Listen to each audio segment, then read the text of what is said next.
talk a lot about willingness to be misunderstood. That's a really important thing to have. If you're going to do anything new or different in the world, it is going to be misunderstood, sometimes by well-meaning critics, sometimes by self-interested critics. You'll get all kinds. And it's okay.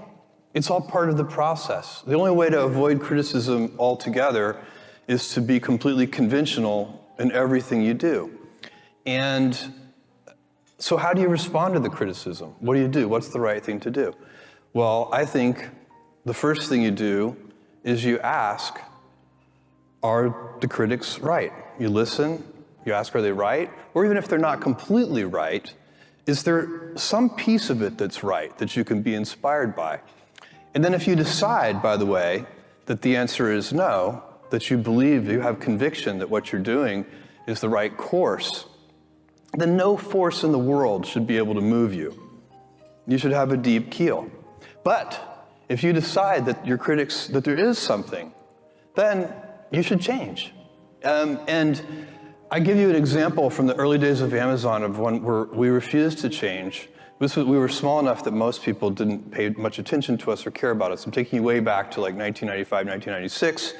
We pioneered this thing called customer reviews.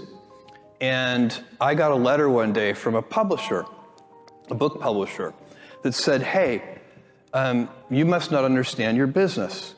You're losing sales because you're allowing negative customer reviews on the book detail pages. Why don't you just put positive reviews? And I thought about this, and I thought, no, he's wrong. We don't make money when we sell things. We make money when we help people make purchase decisions. It was a different framing. And so getting to today's news, we listened to our critics, and we decided the framing that we have been using all these years is competitive compensation.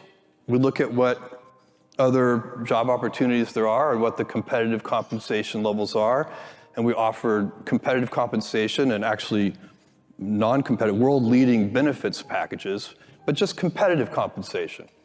And so in light of this, thinking about this and trying to decide, do we want to change, we realized, we just made a decision, well, you can offer competitive compensation or you can decide to lead. And as soon as we framed it that way, we're like, let's decide to lead. It's a great and I think people will follow. What was it the critics said that caught your eye?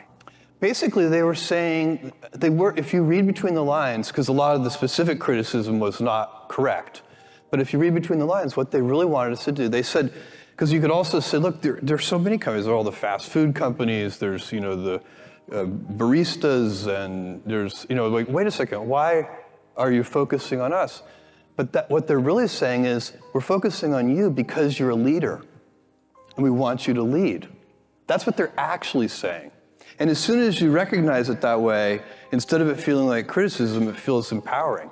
They're asking us to lead because we're a symbol of an innovative, iconic company. We're a gold standard for innovation. We should lead.